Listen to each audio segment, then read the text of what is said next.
Bueno, vámonos a la otra variable. Le quiero que discutamos, la variable inflación. Bien, la variable inflación. Entonces, la primera pregunta es, ¿qué es la inflación? Voy a contestarla de manera muy sencilla. La inflación es un aumento, ¿cierto?, en el nivel general de los precios. Y como uno consume muchas cosas, pues esto lo medimos a través de la variación de un indicador que llamamos el índice de precios al consumidor, que es como una especie de precio artificial de una canasta de productos, ¿ya? Que le llamamos canasta familiar. ¿Qué hay allí? Allí hay arriendo, educación, comida, todo lo que ustedes quieran. ¿Listo? Los ponderamos, cuánto participa cada uno de ellos, construimos un índice que se llama IPC, y luego la variación del IPC, inflación. O sea que la inflación no es el IPC es un precio artificial de una cosa que llamamos canasta familiar. El aumento en el nivel general de los precios es lo que llamamos inflación, o sea que, de nuevo, la inflación está asociada a un fenómeno dinámico, que es el aumento en el nivel de precios. Bien, ¿qué efectos tiene? Lo que vamos a discutir. ¿Listo? Entonces, obviamente, si mis precios se van así, se disparan, ¿qué le pasa a mi salario real? Y le voy a decir qué es salario real. Entonces, imagínese que usted tiene un salario de 1.000.000 de pesos. ¿Listo? Para el mes siguiente, su salario crece simplemente hasta 1.020.000 pesos. ¿Ok? Pero resulta que ese mismo año la inflación, ¿cierto?, fue del 30%, ni Dios lo quiera. ¿Eso qué significa? Que su salario real, que es básicamente esto, con 1.000.000, ¿cuántas canastas familiares compraba? X canastas familiares. Ahora con 1.020.000 compro muchas menos canastas familiares porque las canastas familiares crecieron el 30%. O sea que el salario real me mide la capacidad de mi salario en el poder adquisitivo. Luego, si los precios se disparan, el salario real tiende a caer. ¿Listo? Esa es la idea fundamental y por eso la inflación hay que gestionarla y manejarla. Es fundamental, ¿sí? Gestionarla y manejarla. Bien. Permítanme... Bueno, yo cuento una historia. Dale. Muchachos, cuando el profe Diego y yo estábamos empezando nuestras vidas laborales, tuvimos 2 años seguidos donde la inflación fue en uno de ellos 22% y al año siguiente 20%, que fueron los años 96 y 97. Entonces imagínense el desajuste que era para una persona que durante todo el año ganaba lo mismo, pero todos los meses los precios de todas las cosas subían. Claro, tú compras menos bienes, reduces tu calidad de vida y la inflación se convierte en una variable que erosiona tu capacidad de adquisición. Así es. Bien, miren cómo se comportó la inflación en Colombia en el 2019. 3,18 fue la inflación del 2018, 2019 fue 3,80. Pero fue diferente si uno lo mira sectorialmente, ¿cierto? Y esto es importante. Es decir, hay unos elementos de la canasta familiar que aportan más a ese comportamiento de la inflación. Entonces miren que la inflación por alimentos en el 2019 fue del 5,8. ¿Listo? Por educación fue del 5,75 y así sucesivamente. Y eso es lo que me da la inflación total al final, cuando ponderamos la participación de cada cosa de estas de acá dentro del total, entonces me da que en promedio fue del 3,18 y del 3,8. Ahora, te dirán, pero bueno, ¿y eso qué significa? ¿Estamos bien? ¿Estamos mal? Vamos a revisarlo. Entonces, para decirles si estamos bien o estamos mal, resulta que el rango meta en Colombia de inflación es del 2 al 4%. Estamos, es decir, nos movemos entre esto y esto. Se supone que si la inflación fluctuara aquí, déjenme yo cambio aquí el color para que me quede de otro tono. Voy a ponerlo aquí, este es un gráfico mío. Si mi inflación fluctúa aquí, técnicamente no está pasando nada, porque es el rango meta donde yo espero que mi inflación fluctúe. ¿Sí ven? Entonces, el problema es cuando la inflación empieza a salirse del rango hacia arriba o empieza a moverse del rango hacia abajo. ¿Listo? ¿Es claro? Entonces, es allí donde la situación, digamos, se pone complicada, donde quien tiene la responsabilidad de gestionar esta inflación, que no es ni más ni menos que el Banco de la República, ¿sí?, interviene el mercado para tratar de que la inflación permanezca siempre en este rango de variación, que no se me salga de ese rango de variación. ¿Listo? Ok. Eso es bien importante. Entonces, cuando ustedes sepan esto, ya lo saben, la inflación meta en Colombia, mínimo 2, máximo 4, promedio estable, 3%. O sea que decimos que la inflación de largo plazo en Colombia es el 3%, con un mínimo de 2 y un máximo de 4%. ¿Ok? Listo. Miren lo que ha pasado en la pandemia. La cifra de junio de inflación, segundo mes consecutivo en el que el país presenta deflación. Deflación es un fenómeno en el cual no hay aumento en el nivel general de precios, sino que hay todo lo contrario, hay reducción del nivel general de precios. Es decir, los precios no suben, sino que los precios bajan. ¿Ya? Y uno dirá, pero eso es bueno para el consumidor. Pues probablemente sí, pero también, obviamente, digamos que es un reflejo de lo que está pasando. Los productores, las empresas, al ver que no les están comprando, ¿qué es lo que hacen? Pues bajan los precios, ¿cierto? Y eso es lo que está pasando en medio de la pandemia. Por eso es que usted ahora ve cosas que tienen precios relativamente más bajos, ¿sí? Y por eso hay ofertas y por eso hay promociones de carácter, pues, permanente, ¿ya? Bien, entonces, la variable inflación, ¿debo controlarla? Sí. La inflación controlada es sumamente importante para un país. La inflación no se me puede descontrolar. Bien, en el informe de política monetaria que hace el Banco de la República en abril, pronosticó que la inflación sería entre el 1 y el 3% en el 2020 y que iba a ser inferior a la registrada en el 2019. ¿Listo? Y eso obedece a que, según el banco dice, mire, eso se va a dar por esto. Menos demanda, lo cual es cierto, la demanda ha caído, y es evidente que la demanda ha caído, ¿cierto? Es decir, si usted lleva 5 meses confinado, pues hay muchas cosas que usted no ha comprado. Usted no ha comprado ropa, seguramente. Yo acabo de comprar ropa si no sé si pueda salir en 2 meses más. Y obviamente hay una mayor demanda y hay una mayor oferta. ¿Por qué mayor oferta? Porque hay un exceso de capacidad de producción. ¿Listo? Es decir, la inflación es de las variables que menos se ha afectado con la pandemia. ¿Sí me hago entender? Es decir, se ha mantenido en unos rangos relativamente estables, porque esta pandemia ha producido algo que es lo que llamamos en economía una tormenta perfecta. Y es que produce un choque en la demanda, menos demanda, pero al mismo tiempo hay menos producción también, y hay un choque en la producción. Obviamente, pues porque tuvimos las fábricas cerradas mucho tiempo, ¿cierto? Y empezamos a abrir paulatinamente. Bien, ¿qué mecanismos tiene el Banco de la República para controlar la inflación? Y aquí sí quiero, por favor, que pongan mucho cuidado y mucha atención, porque esto es clave de cara al curso que van a ver. Te paro allí, Diego, para que contestes, por favor, unas preguntitas antes de entrar ya al tema de tasas de interés. Sí, entonces, hace un ratito, Jorge había preguntado que en el caso de Argentina, si podrías explicar por qué su inflación está creciendo tan rápidamente. Ya. La inflación siempre crece fundamentalmente por una expectativa de mayor consumo, básicamente. ¿Sí? Es decir, en la medida, por ejemplo, en que tú tengas una mayor demanda, ¿cierto? Tienes una mayor propensión a consumir. Y esa mayor propensión al consumo es dispara la inflación. ¿Sí? Y es muy pronto para decir cuál es la razón, pero por ejemplo, ahora que alguien me preguntaba sobre las medidas relacionadas con sacar parte del ahorro pensional, ¿cierto? De lo que tú tienes ahorrado allí para el futuro, y poderlo usar, pues es justamente una causa fundamental de una potencial inflación. Me explico. Imagínense que los que hemos ahorrado durante 20 años en el fondo pensional, vamos a suponer que usted tenga ya en ese fondo, qué sé yo, 700 millones de pesos ahorrados a la fecha de hoy.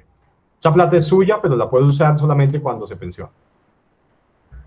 Entonces, el Estado simplemente para darle liquidez a la economía dice, listo, saque de eso el 20%, o sea que puede sacar 140 millones. ¿Usted inmediatamente qué hace? Va al fondo y retira 140 millones de pesos. ¿Y ahora qué hace con los 140 millones de pesos? Empieza a consumir. La pregunta es, ¿responsablemente? Estoy seguro que no. porque los seres humanos tenemos una mayor propensión a consumir, y eso genera una espiral inflacionaria de manera inmediata. ¿Sí?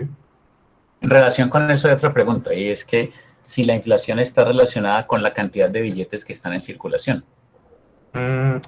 Técnicamente sí. Mayor emisión de dinero, mayor, digamos, oferta monetaria, mayor agregado de liquidez en la economía. Básicamente lo que hace es que hay más liquidez entre la gente, hay una mayor propensión a consumir porque la gente se siente con más recursos, con más liquidez, y obviamente eso genera presión sobre la inflación.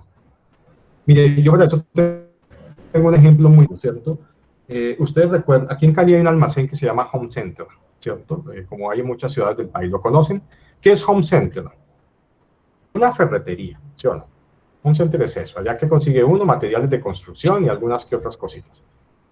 Y ustedes han visto que antes de la pandemia, ¿cierto? Parte del fin de semana de los caleños era irse a dar una vuelta por Home Center, ¿cierto? Entonces la gente va a dar una vuelta en Home Center, etc. Y yo alguna vez, allí desocupado haciendo fila en Home Center, miraba entonces que toda la gente de Home Center sale con algo. Es decir, es como si la gente entrara a Home Center a mirar, pero siempre sale con algo, con tontería, es decir, con el bisturí que venden al final, o con las cintas que venden al final, o con una lámpara, o con cualquier cosa, o el que sale con cemento, puertas, de todo. ¿Sí? Y yo dije, pero bueno, ¿esto qué es? Claro, si yo voy, doy la vuelta en el Home Center y yo no tengo plata, pues no pasa nada, ¿cierto? Si no tengo tarjeta de crédito, pues no pasa nada. Pero si tengo tarjeta de crédito y veo allí alguna cosa que eventualmente me llama la atención, pues yo simplemente la compro. ¿Sí me hago entender? Entonces, la mayor presencia de liquidez, de emisión de recursos, de dinero, pues evidentemente sí me hace pensar que genera una mayor propensión al consumo. Mayor propensión al consumo dispara, por supuesto, la inflación. Otra pregunta dice Y ojo que... que esa no es la preocupación hoy, ¿no? Esa no es la preocupación hoy. Ahora lo revisamos. Dale, sí, adelante. Dice que el profe dice que dependiendo del salario real, asimismo afecta la inflación. Es decir, que la inflación no afecta del mismo modo a todos como país. Sí, a todo el mundo. Tal vez no me hice entender. Entonces, lo que quise decir es lo siguiente. Todos los salarios crecen nominalmente algo. Entonces, imagínate que tú estás en una compañía, eres un muy buen ingeniero, te ascienden y tu salario creció el 10%. Te ganabas 1.000.000 y luego te vas a ganar 1.100.000. ¿Ok?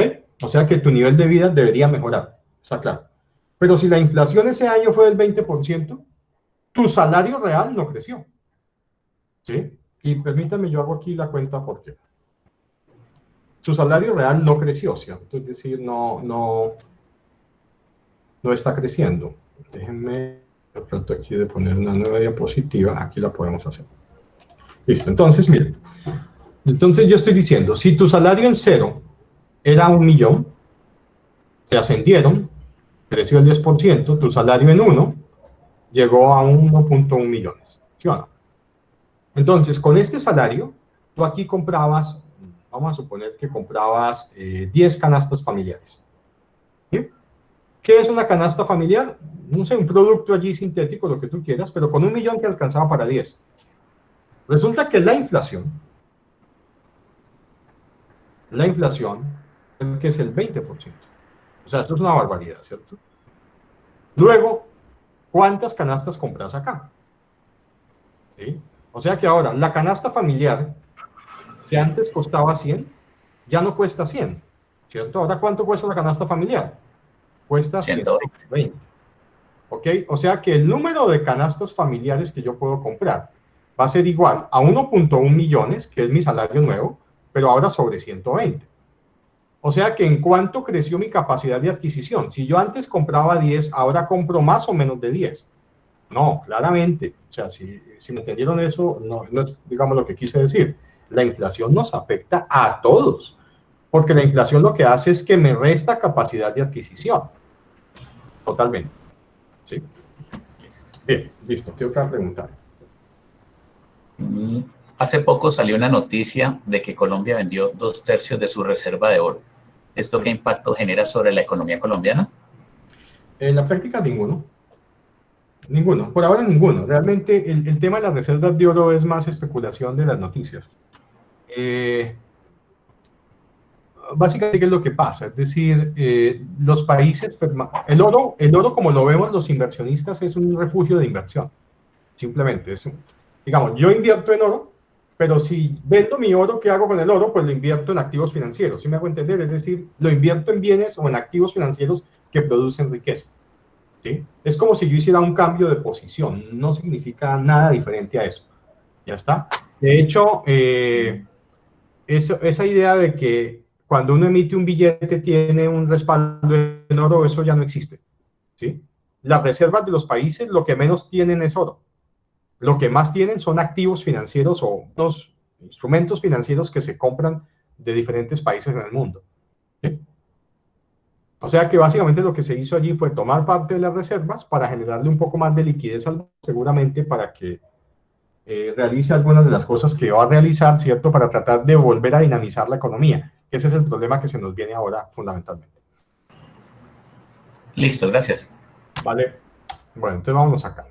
Entonces, ojo con esto que vamos a hablar del mecanismo que es fundamental. Vamos a relacionar ahora la inflación con las variables para controlarla. Ya sabemos que la meta del banco es que se mantenga en ese rango del 2 al 4, ¿no?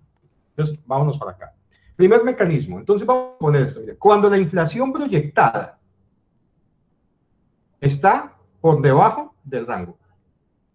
¿Listo?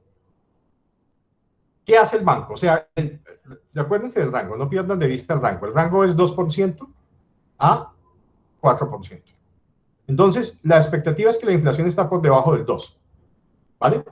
¿Se acuerdan lo que pasó en junio? ¿Qué les dije que había? Deflación. Precios, la variación fue negativa. ¿Listo?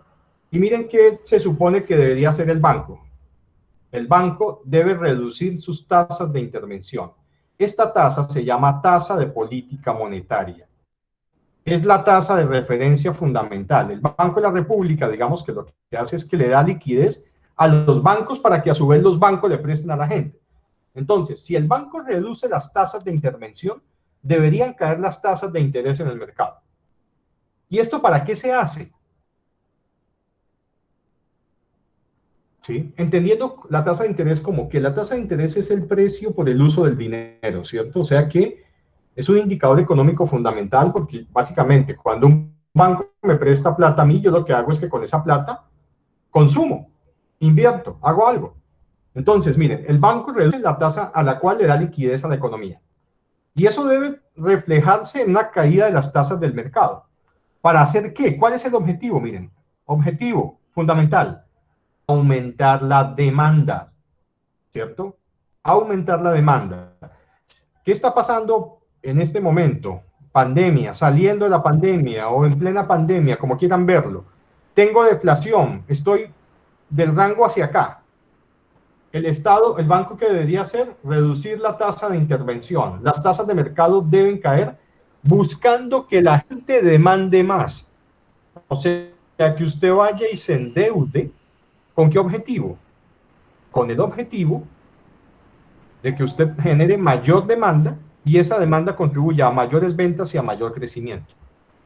Vení, Diego, devolvámonos un poquito. ¿Cómo es ese tema del Banco de la República? Porque un individuo no le puede ir a pedir dinero prestado al Banco de la República. Entonces, ¿cómo es que el Banco de la República interviene en ese mercado donde están los bancos y donde están las personas? Ya, prestando recursos. El Banco de la República es un banco de primer piso, no, perdón, es un banco de segundo piso, por decirlo así. O sea que el banco no le presta a las personas, el banco le presta a los bancos para que los bancos le presten a las personas. ¿Listo? Entonces, la tasa a la que el banco le presta a los bancos comerciales, obviamente si a mí me bajan el precio, me bajan esa tasa, pues yo esperaría que los bancos comerciales también rebajen sus tasas. ¿Sí? Esa es básicamente la idea. ¿Okay? Vale, gracias. Entonces, eso es lo que llamamos la tasa de política monetaria. Ahora, ¿qué sucede? Obviamente, ¿cuál es la preocupación que tenemos en este momento? Que estamos del rango hacia la izquierda, ¿cierto? O sea, que tenemos que incentivar demanda para que haya un poco más de crecimiento. Ahora, en la medida en que haya mucha demanda, ¿qué va a suceder? Que de nuevo, ojo, se empieza la inflación a mover de aquí, de este lado izquierdo, hacia el lado derecho. Entonces vendrán otras medidas después, porque obviamente una mayor demanda genera un aumento en los precios y los costos, y esto genera una mayor inflación. ¿Listo? Entonces, en ese momento, ¿qué sucede? Si eso se da, pues viene la otra medida. Y el banco, miren qué hace ahora. Ojo con este mecanismo, por favor. No reduce las tasas, sino que hace, ¿qué es? Voy a quitar esto de acá. Déjenme quito estas cosas de aquí y ya está. Ok, vuelvo aquí. Ya está. Entonces, estas son las medidas cuando la inflación está por debajo del rango. Si la inflación se me sube por encima del rango, ¿qué hace el banco? A un momento, la economía se me está recalentando, mucha demanda. Vamos a subir las tasas a la cual le prestamos a los bancos para que los bancos suban las tasas y esto reduzca la demanda de crédito. Y entonces tengamos una menor inflación. Esa es la variable fundamental. Veamos, por favor, eso se llama, es muy importante, voy a poner ese nombre aquí, eso se llama mecanismo de transmisión. ¿Sí? Mecanismo de transmisión de la política monetaria. Y la política monetaria es el instrumento con el cual el Banco de la República gestiona las tasas de interés para darle más liquidez a la economía o para quitarle liquidez a la economía. Bien. Acá hay una pregunta relacionada con eso. Dice, dado que en Colombia existen muy pocos bancos, ¿se podría decir que las tasas de interés son altas debido a la falta de competencia en el sector bancario? Digamos que, la consecuencia es verdadera, pero la premisa no es del todo verdadera. En Colombia ya hay 28 bancos. Y 28 bancos es un número muy importante de bancos para un país que tiene la población que tenemos nosotros. ¿Sí? Es decir, lo que está planteando es válido. Ahora, si la pregunta es si el mecanismo de transmisión de los bancos hacia las empresas funciona efectivamente, ahí sí creo que tienes razón. O sea, por ejemplo, el Banco de la República baja la tasa en 2%. Uno esperaría que las tasas de crédito bajen en 2%. A lo mejor no bajan tan rápido, se demoran más en bajar. Pero al final tienen que bajar. Porque hay mucha presión por prestar plata. ¿Sí? Hay mucha presión por prestar plata. Y eso sí te lo puedo decir con todo el conocimiento de causa, porque yo administro una entidad financiera de los profesores y tengo que estar atento a esto todo el tiempo. Y les cuento aquí esta anécdota pequeña, ya se la voy a contar.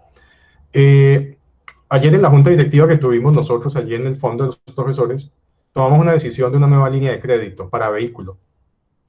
¿Listo? La creamos, la línea de crédito. Entonces, eso nos obliga a mirar a qué tasa están prestando para vehículo otros bancos. Y encontramos bancos que están prestando a tasas del 10.2%. Y uno dice, ¿eso es bajo? No, eso es muy, muy bajo. Eso es el 0.82%. Una tasa muy, muy baja para compra de vehículo. Con un ingrediente adicional, les voy a contar. Y es que teníamos 3 bancos en esa matriz de bancos que estaban ofreciendo compra de vehículo financiado 100%. ¿Me explico? El carro vale 60 millones, usted va al concesionario y le hacen un crédito por 60. O sea, usted no tiene que poner ni cuota inicial. ¿Se da cuenta? Entonces, lo que quiero decirte con esto es que efectivamente antes se pensaba en que las tasas de interés como que no respondían de manera adecuada, ¿cierto?, a una competencia, digamos, relativamente sana. Pero yo te digo hoy hay muchos bancos en el país, ¿sí? Hay mucha liquidez y efectivamente hay una competencia que ha traducido esto en tasas más bajas. Y las tasas de interés realmente sí han caído, sí han caído. Tal vez no a la velocidad que uno esperaría, pero sí han disminuido. Ahora les muestro un gráfico, van a ver que sí. Hay otra pregunta. Dice, independiente de los valores de inflación, los bancos en Colombia siempre tienen un ingreso bruto bastante alto. De acuerdo con esto, ¿es correcto afirmar que las políticas económicas de Colombia están en camino a favorecer siempre a los grandes capitales? De lo segundo y la consecuencia estoy completamente cierto, es así. Sí, es así. Digamos que las medidas tributarias que el Estado siempre ha ido tomando favorecen más a capitales más grandes, no necesariamente a los bancos, sino a todos. Ahora, que los bancos crezcan cuando hay recesión y cuando no hay, es cierto, los bancos crecen, pero es que los bancos son el sector industrial más regulado o el sector empresarial más regulado. ¿Sí me hago entender? A ver, es un poquito complejo de entender, pero se los planteo así. Cuando la economía va muy bien y los bancos van creciendo de conformidad con la economía, las utilidades de los bancos no se le pueden repartir a los socios, sino que buena parte de esas utilidades se tiene que reinvertir en los propios bancos mediante unos mecanismos que se llaman mecanismos de provisión. Y eso es con el fin de tener un banco patrimonialmente muy fuerte para cuando vengan las recesiones pueda soportar las recesiones. ¿Sí me hago entender? O sea que los bancos, no porque ellos quieran, sino que se les obliga, cuando generan mucha utilidad, tienen que acumular más provisión para las épocas de vacas flacas. Y por eso es que el sistema financiero nuestro es relativamente estable y sólido. Que ese es el gran problema de las compañías. ¿Sí? Yo estoy haciendo en este momento un análisis sobre el sector aéreo, porque me llama poderosamente la atención cómo compañías que tienen 100 años en el mercado dejan de vender 3 meses y se declaran en quiebra. Entonces, la pregunta mía es, ¿qué hicieron con las utilidades que debieron acumular a lo largo de todos los años históricamente? ¿Cómo es posible que una empresa con 100 años de vida se vaya a quiebra por 3 meses sin vender? No tiene presentación. ¿Sí? O sea, son empresas de papel, como Avianca, débiles patrimonialmente. Claro, decir que Avianca es de papel es una cosa muy agresiva, ¿cierto? Y ahora que he empezado a estudiar el tema, me doy cuenta que más de la mitad de la flota de Avianca no es de Avianca. O sea que viajamos básicamente en aviones alquilados. ¿Sí? Pero eso llama poderosamente la atención. Eso no le pasa a un banco, porque los bancos en las épocas de vacas gordas ahorran para las épocas de vacas flacas. No porque quieran, sino porque el Estado los obliga. Sí, ¿hay más preguntas? Hay más preguntas. Dale. Sí, dice, profe, en su opinión, eliminar el Banco de la República y dolarizar la economía sería un escudo contra la inflación. ¿Cuáles serían las consecuencias en la economía? Es discutido, es un debate muy interesante. Al principio, por ejemplo, cuando lo hizo Ecuador, mientras la gente se acostumbraba a que circulara el dólar, eso generó unas presiones inflacionarias muy altas. ¿Sí? Cuando Ecuador, por ejemplo, dolarizó al principio, el proceso de ajuste, ¿cierto? A que mi salario de 10 pesos ya no era de 10 pesos, sino que era de 5 dólares, eso generó unas presiones inflacionarias muy fuertes. Pero en el largo plazo se corrigió. En el largo plazo se corrigió, la verdad. Y es decir, y es lo que uno espera naturalmente, ¿cierto? Ahora, ¿qué sucede, por ejemplo, si definitivamente dolarizamos? Pues que perdemos toda la autonomía. Y toda la autonomía sobre las medidas propias para el manejo de la inflación. Ahora, lo que sí estoy seguro es que con este susto de la pandemia, nadie quiere perder el control de su propia economía. ¿Sí? Porque quedo expuesto a lo que pase con otras economías. O sea, yo no quiero perder el control de mis propias variables, ¿me hago entender? Porque una manera, por ejemplo, de mejorar las condiciones en este contexto tan extremo donde llegamos, es que yo incentive el consumo nacional. ¿Sí? Entonces quiero manejar mis estrategias de esa forma. ¿Sí? Yo soy de los que estaba relativamente a favor de la dolarización, pero ahora, como nunca en mi historia yo había visto algo como lo que acabamos de vivir, ahora obviamente, digamos que me he vuelto más conservador, porque ya, digamos, ¿alguno de ustedes había pensado que íbamos a poder tener un riesgo como la pandemia y las medidas de contención y encerrarnos 5 meses? Yo creo que nadie. O sea, ese era un riesgo que yo creo que en los análisis o mapas de riesgo de la gente ni siquiera estaba. ¿Sí? Es como la probabilidad de tener un tsunami, pues, bueno, no un tsunami sí podemos tener. Un monzón o un huracán en Cali, eso es como difícil, yo creo, por ahora. ¿Cierto? Entonces uno decía, ¿cuál es la probabilidad de tener una pandemia y encerrarnos 5 meses? No, poner allí que eso es 0. Pero ahora, después de haberlo vivido, todo el mundo va a ser asustado. Y ahora vas a ver todas las campañas que van a salir: consuma nacional, consuma productos locales, consuma productos del valle, etcétera, etcétera, etcétera. Sí. O sea que... Entonces, continuando con eso, justo me preguntan, o nos preguntan, que en el caso de la pandemia, si el Banco de la República disminuye los intereses y se estimula el endeudamiento para activar la economía, y esta activación no sucede en teoría, entonces colapsa el país, ¿cómo sería el panorama? No, es muy buena esa pregunta. Es muy buena porque es que, como les decía, la pandemia generó lo que llamamos la tormenta perfecta en economía y es menos demanda, pero al mismo tiempo hay menos oferta. ¿Listo? Entonces, la medida del Banco de la República, ustedes la pueden ver en este gráfico clarita. Mira, aquí está clarita. Esta es la tasa de intervención. Venía al principio del año 4.25, ahora creo que estamos en, déjame ver, estamos en 2.50. ¿Sí? O sea que 2.50 anual. Eso es muy bajo, sumamente bajo. Esto se ha traducido a la economía, te lo voy a mostrar. Mira, esta es la tasa de interés DTF, que es otra tasa. Esta es la de los bancos en captación. Mira qué ha pasado. Al mismo tiempo que ha bajado la del Banco República, aquí estuvo mucho tiempo estable, ¿la ven? ¿Sí? 4.25. Luego, en pandemia ha caído al 2.50. Ha venido cayendo la DTF, o sea, las tasas de interés han caído. Es cierto. Es decir, hoy, por ejemplo, usted podría decir, bueno, vamos a suponer, usted es un individuo hoy, estamos a cuántos días de volver a salir a la calle, a salir pues con algo más de libertad, a 4 o 5 días de salir a la calle, ¿cierto? Entonces, yo digo, bueno, ¿qué voy a hacer? Listo. Y los bancos me van a empezar a llamar y me van a decir cosas como, mire, compre casa, le doy una tasa del 9% anual, le doy del 8% anual, compre carro al 10.2% anual y además lleves el carro si quiere ya. ¿Vamos a entender? O sea, va a llegar una presión comercial enorme. Si usted es de los que sale a centro comercial, usted va a empezar a pasar por el centro comercial y lo van a pagar los vendedores. Venga, ¿quiere llevarse esta moto? ¿Y qué tengo que hacer? No, firme aquí este papel, solicitud de crédito y se la lleva. ¿Sí me hago entender? Porque va a haber mucha presión para reactivar la economía. Ahora, ¿qué es lo que sucede? Se reactiva en la medida en que también se reactive el aparato de producción. Porque obviamente la cifra de desempleo, ya la vimos, es enorme. ¿Yo no? Una cifra enorme. ¿Sí? Absolutamente importante, es decir, claro. Pero el ciclo necesita arrancar porque la demanda jalone para que las empresas vuelvan a producir y empiecen de nuevo a incorporar a la gente en el tema del empleo. La caída del empleo hubiera podido ser mayor. Lo que pasa es que mucha gente ha sido, llamémoslo así, justa con la caída. Por ejemplo, si yo tengo una persona que me ayuda en la casa, ¿cierto? Me ayuda en mi casa.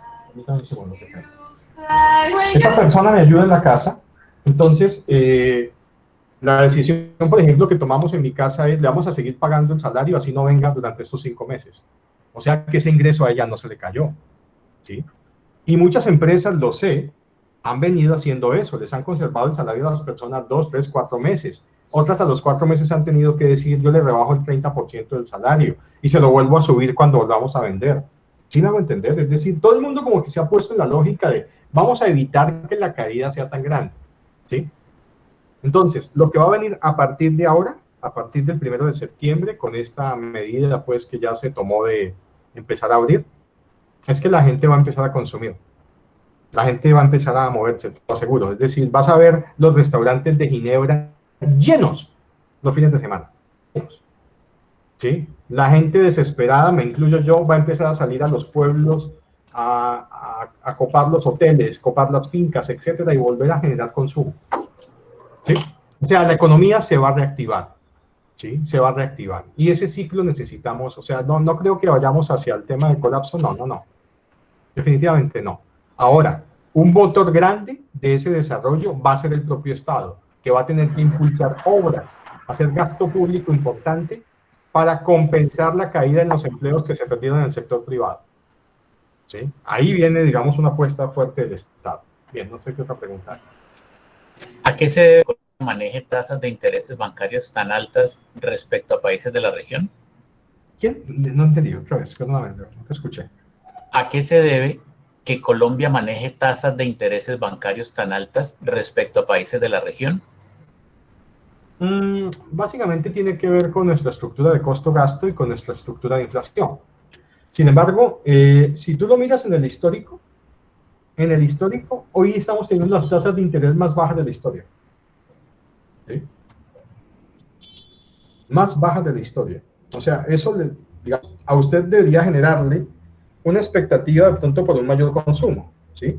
Miren, estoy completamente seguro de algo que va a pasar y se los digo desde ya. Se va a reactivar fuertísimo el sector vivienda, ¿sí? Y se va a reactivar por las tasas de interés, ¿sí?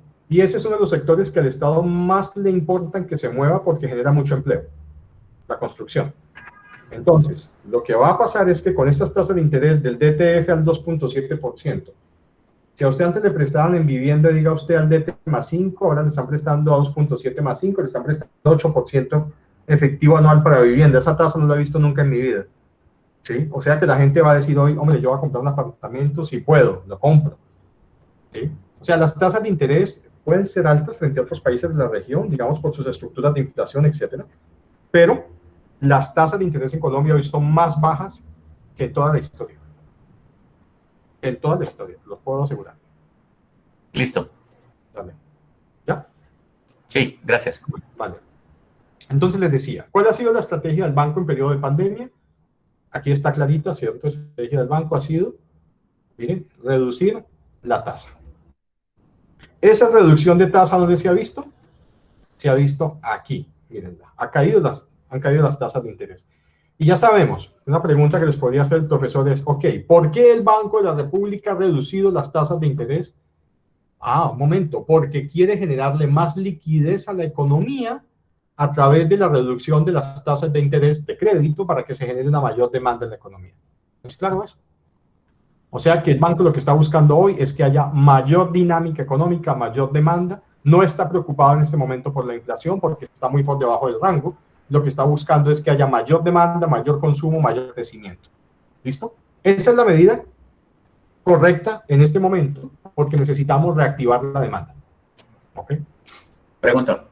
Sí, dale. ¿Qué es DTF? DTF es la tasa del depósito a término fijo. Permítanme lo escribo aquí. Depósito significa depósito término fijo. O sea, que esa es una tasa que un banco le paga a una persona que le deja su dinero depositado un tiempo fijo. Es más o menos eso. Es decir, es un promedio. A ver, digamos que aquí hay un banco, ¿cierto? Este es el banco. Yo tengo una platica acá. La platica se la llevo al banco y él me paga, ¿cierto?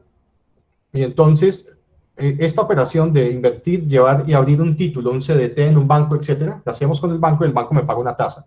El promedio de esas tasas que los bancos le pagan a los ahorradores es esta, DTF.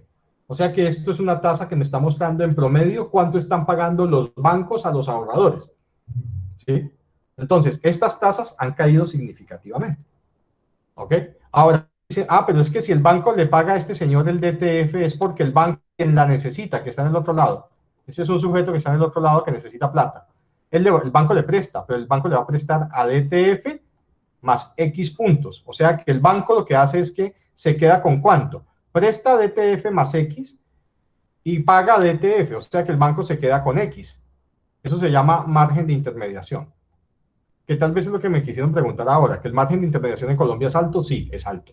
Podría ser más bajo. Pero el hecho de que haya 28 bancos hace que sea más bajo.